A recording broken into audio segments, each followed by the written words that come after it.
सचमुच में भगवान खोल तो देते, बछड़ा यानी जीव, खोल देने का मतलब मुक्त कर देना। भगवान कहते हैं मैं आया हूं तो मैं सबको मुक्त कर दूंगा, इसलिए बछड़ों को भी मुक्त कर रहे हैं। बछड़ा यानी जीव, हम लोग जीव हैं, बछड़े हैं, मुक्त कर दे। भगवान का स्वभाव है मुक्त करना,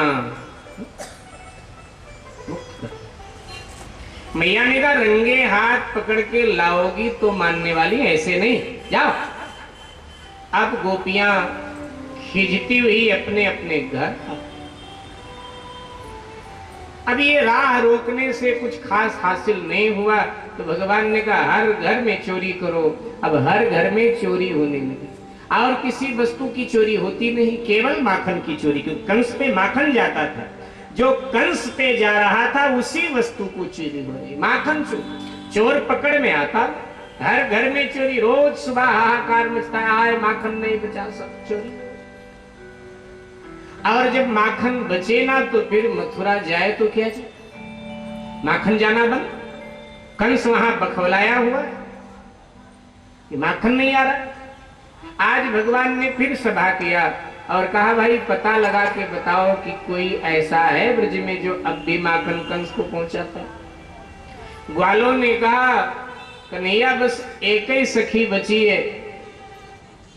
वो कौन है? बोले वो जो चंद्रावली सखी है ना, वो मानने पे नहीं आ रही,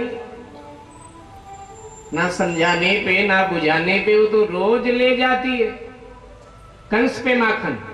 बाकी तो हर घर में चोरी हो गई, माखन बचता नहीं, और जाए कैसे? उसके हाथ से जाता। भगवान ने कहा, फिर ग्वालों ने कहा जब उसके घर के आगे से निकलते हैं ना तो हमसे कहती है कि कन्हैया को कहो अपनी मैया का दूध पिया है, मेरे घर में चोरी करके दिखाए। वो पछता रही है, हाथ मल रही कि सबके घर कन्हैया गया, मेरे घर क्यों नहीं आया। जिनके घर चोरी होती है वो शिकायतें तो जरूर दर्ज कराती हैं, लेकिन अपने को धन्य धन्य मानती, इस बहाने कन्हैया के चरण तो हमारे घर में पड़े, धन्य धन्य मानते। जानबूझ करके कई बार दरवाजा खोल करके और माखन मटकी में भर के दरवाजे पे रख देते हैं कि इस बहाने आ जाएंगे मेरे द्वार। अब चंद्रावली चिड़ी हुई है कि सबके यहाँ गए, हमारे यहाँ नहीं आते, इसलिए ग्वालों से कभी किसी से कहते हैं हिम्मत हो हमारे घर में आके दिखावे, मैं तो रंगे हाथ पकड़ूंगी। भगवान ने कहा हाँ कई बार मैं भी उसके घर के आगे से निकलता हूँ तो मुझे भी अंगूठा दिखा दिखा के कहती है मेरे घर में आके दिखा, फिर मैं बताऊं। चलो आज चंद्रावली के यहाँ ये चलते। मन बना लिया भगवान, ग्वालों के साथ चल पड़े। आज मानो भाग्योदय होने वाला है चंद्रावली, चल पड़े भगवान जिसके घर। इधर एक गोपी कहीं ये सलाह सुन रही थी, उसने आकर चंद्रावली से कहा कि बहन आज तो तेरे घर में चोरी होने वाली है। चंद्रावली ने कहा सच? हाँ। किसने कहा? अरे आ रहे हैं सब इधर ही टोली बना के। चंद्रावली ने कहा बहनों तुम साथ दो ना तो आज पकड़ लेते हैं, वो किसी के पकड़ में नहीं आता, लेकिन हम पकड़ेंगे आज। वो कैसे? अरे घर का दरवाजा खोल देंगी, छींके पे घंटी बांध देंगी और हम सब अंधेरे में छुप जाएंगे। जब छींके पर चढ़ेगा, घंटी हिलेगी, आवाज होगी, दौड़ के वाको पकड़ लेंगे। एक गोपी ने कहा बहन बात तो ठीक है, लेकिन हमने तो सुना है कि वो काला अंधेरे में जाए तो वहां भी उजाला हो जाता है, तो कितने अंधेरे में तो छुपे लेकिन उजाला हो जाए। उसने कहा वो बात की बात है, प्रयास तो करना चाहिए। बोले फिर करो। गोपी ने द्वार खोल दिया, बंद नहीं बल्कि द्वार खोल दिया भगवान के लिए। द्वार खुला है, छींके पे घंटी बांधकर और साथ एक कोने में चारपहिया के पीछे छुप के नीचे बैठ गई गोपी। भगवान आए तो उन्होंने ग्वालों से कहा लगता है कि चंद्रावली भाभी पानी लेने जमुना पर गई है और गलती से दरवाजा खुला छोड़ गई। चलो अच्छा हुआ हमारे लिए, आ जाओ अंदर। अब अंदर गए, जब छींके पर देखा तो घंटी बंधी है। तो भगवान ने ग्वालों से कहा कुछ दाल में काला लग रहा है, घंटी बंधी है, ठहरो बात करते हैं घंटी।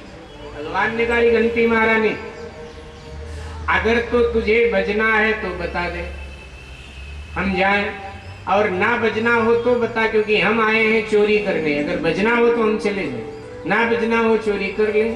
तो घंटी ने कहा महाराज जो करना है करो, मैं बिल्कुल नहीं बजूंगी, आप अपना काम चलो। ठीक। अब थी बहुत ऊपर मटकी, ग्वालों से बोले क्या करें? ग्वालों ने कहा महाराज जैसे हर घर में वैसे यहाँ भी कर लेते, एक के ऊपर एक, एक के ऊपर एक, सबसे ऊपर आ। अब एक ग्वाला पर दूसरा, दूसरा पर तीसरा और सबसे ऊपर भगवान। और ये जो माखन चोरी लीला है, इस पूरी लीला में भगवान कई बार पकड़े गए हैं। कई बार गोपियों ने भगवान को पकड़ा चोरी करते हुए, लेकिन ग्वाले नहीं पकड़े, एक भी नहीं पकड़ने आए। क्यों? कारण क्या है?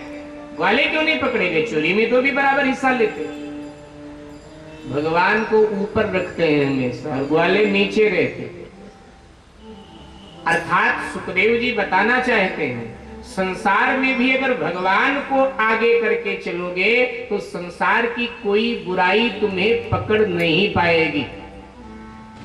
तुम बुराइयों के पकड़ में आ ही नहीं सकते अगर भगवान को आगे करके चलोगे।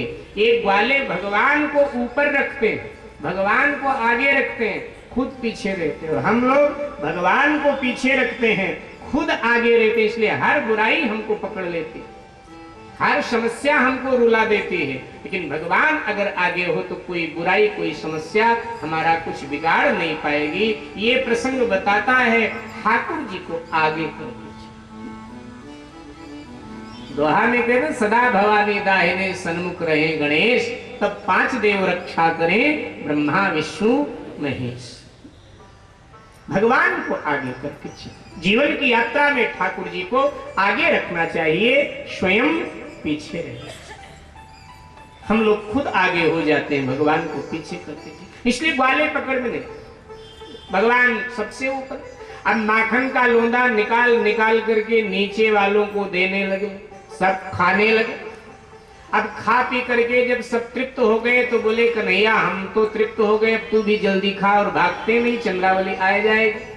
अब भगवान ने जैसे माखन निकाला, अपने होंठ से लगाया ही था कि घंटी टन टन टन करके बजने लगी।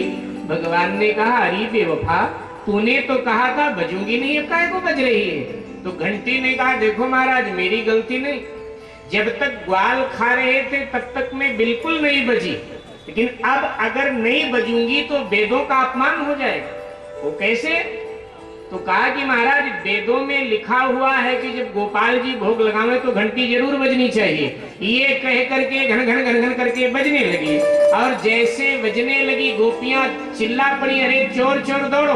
अब जैसे चोर चोर कहकर गोपियां दौड़ी तो ग्वाले तो कंधा निकाल निकाल कर भगे, बोले कन्हैया हम तो जा रहे हैं। सब कंधा निकाल निकाल कर भगे। भगवान ने कहा तुम तो जा रहे हो लेकिन आज हम पकड़े गए। तो भगवान रोने लगे कि रोना चालू करूं तो शायद गोपी को दया आ जाए, हमको छोड़ दे। रोने लगे। गोपियां बड़े बड़े उम्र के हैं, भगवान तो 7 वर्ष के छोटे से बालक, रोने लगे। चंद्रावली ने टांग पकड़कर नीचे खींच लिया, भगवान एकदम नीचे गिर पड़े। अब कोई गोपी बाल, कोई बांसुरी, कोई हाथ पकड़ रही है, कोई कान पकड़ रहे हैं। चंद्रावली ने कहा देखा मैंने कहा था ना कि मेरे घर जिस दिन आएगा उसी दिन पकड़ के दिखा दूंगी, देखा मैंने पकड़ लिया। अब चल मैया से कहते हैं कि मैया तू चोर की माँ है, तेरा लाला चोर है, यानी सबके नाक में दम कर रखा है। भगवान ने सोचा हर दिन सफाई दे देता था मैया के सामने कि ये झूठी है, लेकिन आज तो मैं सचमुच चोर बन गया, आज क्या कहूंगा। चलो जैसे तैसे हाथ पांव जोड़ के आज निकल जाऊं, फिर कल इसको बताऊंगा। भगवान कहने लगे देख चंद्रावली भाभी, हम तो अपने घर के चक्कर में तेरे घर में घुसाए, क्योंकि तेरे और मेरे घर का दरवाजा एक जैसा। चंद्रावली ने कहा वो तो ठीक है, लेकिन भीतर आया होगा तब तो पता चला होगा कि ये घर मेरा नहीं चंद्रावली का। बोले पता तो चला, लेकिन तेरे मटकी पे चींटियां चढ़ रही थी, हमने सोचा कि अगर ये माखन में मिल गई तो बेचारी का माखन बिगड़ जाएगा। और गोपी मेरा स्वभाव है, मैं हमेशा उपकार करता हूँ, किसी का अपकार नहीं करता हूँ। तो हमने अपने साथियों से कहा कि भाई तुम लोग कंधा लगा के मुझे ऊपर कर दो, इन चींटियों को मैं नीचे गिरा दूं, नहीं तो गोपी का माखन बिगड़ जाएगा। तो हम तो उपकार कर रहे थे, तेरी भलाई कर रहे थे, चींटियां नीचे गिरा रहे थे, और तू खामखा में चिल्लाने लगी चोर चोर और हमको चोर बना दे। तो गोपी ने भगवान का होंठ पकड़ लिया और कहा खाया नहीं तूने? भगवान ने कहा खाया कहाँ, और सचमुच में नहीं खाया था। तो कहा ये होंठ में तो लगा है।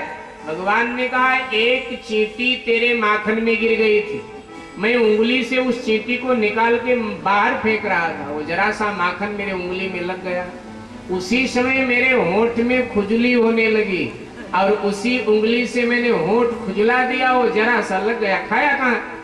गोपी ने कहा तेरे चिकनी चुपड़ी बातों में आने वाली नहीं, मैंने सुना है कि जब तू बोलता है तो पत्थर पिघलने लगता है, लेकिन मैं भी अपने बाप की बेटी हूँ, पत्थर पिघले तो पिघले लेकिन मैं तेरे बात से पिघलने वाली नहीं। तू समझे कि गोपी पिघल जाए, नहीं पिघलू, आज तो मैया के पास नहीं चलो।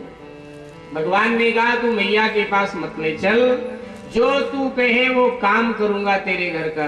क्या क्या काम करेगा? भगवान ने कहा यमुना से पानी भर करके तेरे घर पे रख जाया करूंगा, चौका बर्तन कर जाया करूंगा, तेरे पूरे परिवार की रोटी भी बना जाया करूंगा, और तेरे खसम के कपड़े भी धोए जाया करूंगा, लेकिन मैया के पास मत ले चल, मुझे छोड़ दे। तो गोपी ने कहा नहीं छोड़ने वाली नहीं जी, तुझे तो ले चलूंगा।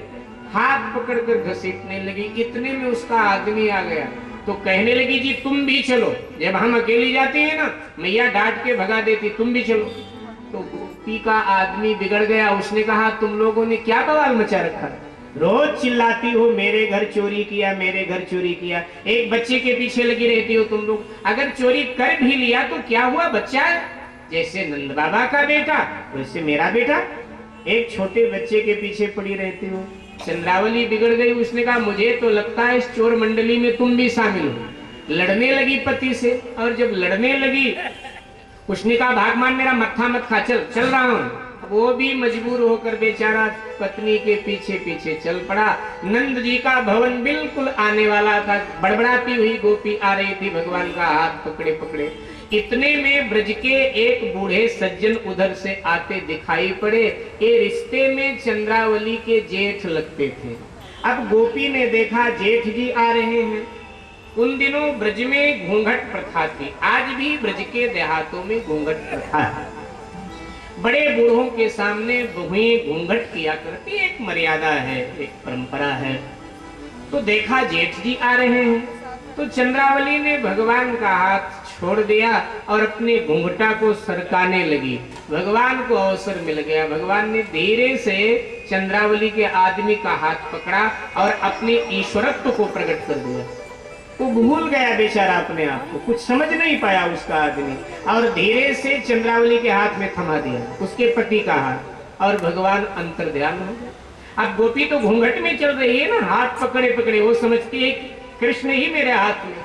भगवान अंतर्ध्यान हो गए और यहाँ मैया के पास आ गए, बोले मैया तू सुबह सुबह हमें जगा देती है, हमें तो आज नींद बहुत आ रही है। मैया ने कहा जा भीतर सो जा। सोने लगे, खर्राटे लेने। इधर गोपी बड़बड़ाती हुई पहुंच गई, अरे मैया बाहर निकल, तेरे लाला ने चोरी किया है, या तो या को समझाए ले, अन्यथा हम तेरे ब्रज से ही चली जाती हैं, यहाँ नहीं रहने की। यशोदा मैया एकदम बिगड़ करके बाहर निकली। मैया ने कहा चंद्रावली तेरी बुद्धि बिगड़ी है क्या, पागल है रही, किसका बेटा, कौन सा बेटा? अरे मेरा बेटा इतनी देर से सोया हुआ है और तू कह रही तेरे बेटे को पकड़ के लाई हूँ, चोर है तेरा बेटा? मेरा बेटा तो अंदर सोया है। अब वो तो घूंघट में थी बेचारी, हाथ में पति का हाथ पकड़ रखा था, उसको पता नहीं कि ये कृष्ण नहीं है। तो उसने कहा आपका बेटा भीतर, तो ये कौन है, ये कह करके जोर से झटका, तो उसका आदमी जाकर दीवार से टकराया। यशोदा जी ने कहा अच्छा माखन खसम खायो और उलाहना यशोदा के घर आयो, ये कैसा न्याय है जी? और जब चंद्रावली ने अपने आदमी को देखा, उसने कहा तुम कहां मरे आकर जी यहाँ? उसने कहा तुझे पता नहीं, उसका हाथ कोमल, मेरा हाथ कठोर, उसी ने तो मेरा हाथ तेरे हाथ में थमा दिया, तुझे पता नहीं चला। कहने लगी जी मैं पहले से समझ रही थी इस चोर मंडली में तुम भी शामिल हो, अगर पहले बताते तो इतनी फजीहत ना होती। पति पत्नी दोनों लड़ने लगे, और जब दोनों लड़ने लगे तो आंख मलते हुए भगवान बाहर आ गए, बोले भाभी पाए लागू, ये भैया से काहे को झगड़ रही हो, अरे पति की सेवा करनी चाहिए, तुम झगड़ा कर रही हो। चंद्रावली ने कहा लाला तूने अच्छा मूर्ख हमको आज बनाया सबके सामने, कोई नहीं, हिम्मत है तो कल आके दिखाना, कल मैं बताऊंगी फिर तुझे, वहीं बांधूंगी पकड़ के मैया को, वहीं ले जाके दिखाऊंगी कि देखो ये क्या क्या करता है। ऐसे मैया भी नहीं मानती। भगवान चंद्रावली के नजदीक आ गए और धीरे से बोले, सुन, क्या मुझे तू पकड़ेगी? मैं ब्रह्मा शंकर के पकड़ में आज तक नहीं आया, मैं बड़े बड़े ऋषि मुनियों के पकड़ में नहीं आया, तब मुझे तू क्या पकड़ेगी? आज तूने मुझे पकड़ने की कोशिश किया तो तेरे हाथ में तेरे पति का हाथ थमाए दिया, और कल फिर मुझे पकड़ने की कोशिश करेगी, तेरे ससुरे का हाथ थमाए दूंगा तेरे हाथ में, याद रखना। इसलिए मुझे पकड़ने की कोशिश मत कर, मैं किसी के पकड़ में आता नहीं। कभी बोल पड़ता है कि आए न ध्यान में मुनियों के, अलबेले की यह मस्ती है, रिझ जाता अपने भक्तों से, बस है तो इतनी हंसी है। रिझ जाता अपने भक्तों से, बस है तो इतनी हंसी है। रिझ जाता अपने भक्तों से, बस है तो इतनी हंसी है। साकार कहें या निराकार, जब राह न सूझी उस घर की, 14 भुवन तब बोल उठे, लीला अपार है ईश्वर की। 14 भुवन तब बोल उठे, लीला अपार है ईश्वर की। 14 भुवन तब बोल उठे, लीला अपार है ईश्वर की। माखन चोरी लीला भगवान की क्रांति थी। माखन कंस पर न जाए, और ये लोक कल्याण के लिए प्रभु ने किया, इसलिए ये चोरी वंदनीय बनी, ये निंदनीय नहीं। इसलिए माखन चोरी ये क्रांति थी, भक्तों ने चोरी का नाम दिया, ठीक वैसे ये क्रांति थी। और आप सब इतिहास के पाठकों को पता हो कि ऐसी चोरियां हमारे क्रांतिकारियों ने उस समय किया जिस समय भारत को स्वतंत्र कराने का आंदोलन चलता है। हमारे क्रांतिकारियों ने भी ऐसी चोरी, सरदार भगत सिंह, चंद्रशेखर आजाद, ये लोग आपने पढ़ा हो, अंग्रेजों का खजाना लूट लेते थे, चलती ट्रेन को जंजीर खींच के रोक के लूट लिया करते थे, लेकिन उस पैसे को वो राष्ट्र हित में लगाते थे, अपने स्वार्थ में, इसलिए उसको क्रांति का नाम दिया। एक इतिहास की घटना आपको बता के मैं आगे बढ़ूं। अंग्रेजों का खजाना इन लोगों ने लूटा था, क्रांतिकारियों की धरपकड़ जारी थी। ये घटना आपने भी पढ़ा होगा, क्रांतिकारियों की धरपकड़ जारी थी। ये क्रांतिकारी लोग आगरा के एक देहात में छुपे हुए थे, उनमें राजगुरु सुखदेव जी, राजेंद्र लहरी, सरदार भगत सिंह जी, चंद्रशेखर आजाद के लोग छुपे हुए थे।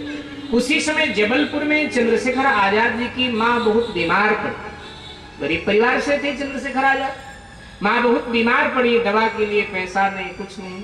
तो एक विश्वासी के हाथ, एक विश्वासी आदमी जिसको पता था आगरा के पास फला गांव में ये लोग छुपे, वो एक पत्र लेकर के आजाद जी की मां का आया। गांव वालों ने भेजा कि जाकर भाई अंतिम अवस्था है, बता। अब संयोग से आजाद जी कमरे से बाहर थे, आया और उसने सरदार भगत सिंह जी को वो पत्र थमा दिया। सरदार भगत सिंह जी ने पढ़ा पत्र कि आजाद जी की मां की अंतिम अवस्था चल रही है, बहुत बीमार है, ठीक नहीं। बड़े बेहुबर हो पड़े। इतने में चंद्रशेखर आजाद जी आ गए, तो सरदार भगत सिंह जी ने वो पत्र दिया, उन्होंने पत्र पढ़ा और फिर उन्होंने कहा चंद्रशेखर आजाद जी को कि पंडित जी, जो परसों अंग्रेजों का खजाना हम लोगों ने लूटा है, उसमें से कुछ रकम इस अपने गांव वाले आदमी को दे दो, ये ले जाकर के मां का इलाज कर दो। इतना कहना था कि चंद्रशेखर आजाद ने उसी समय खींचकर एक थप्पड़ भगत सिंह के गाल पर लगाया और कहा दोबारा ये शब्द मत बोलो। तो भगत सिंह जी ने कहा कि पंडित जी, मैंने कोई गलत बात नहीं बोली, मैंने यही तो कहा है कि इसमें से कुछ पैसा। तो आजाद जी ने कहा कि गलत नहीं बोला, लेकिन अगर ये पैसा हम अपने परिवार या अपने कार्य में खर्च करेंगे तो हम चोर माने जाएंगे, क्रांतिकारी। इसलिए ये पैसा तो केवल भारत माता की सेवा में हम लगाएंगे।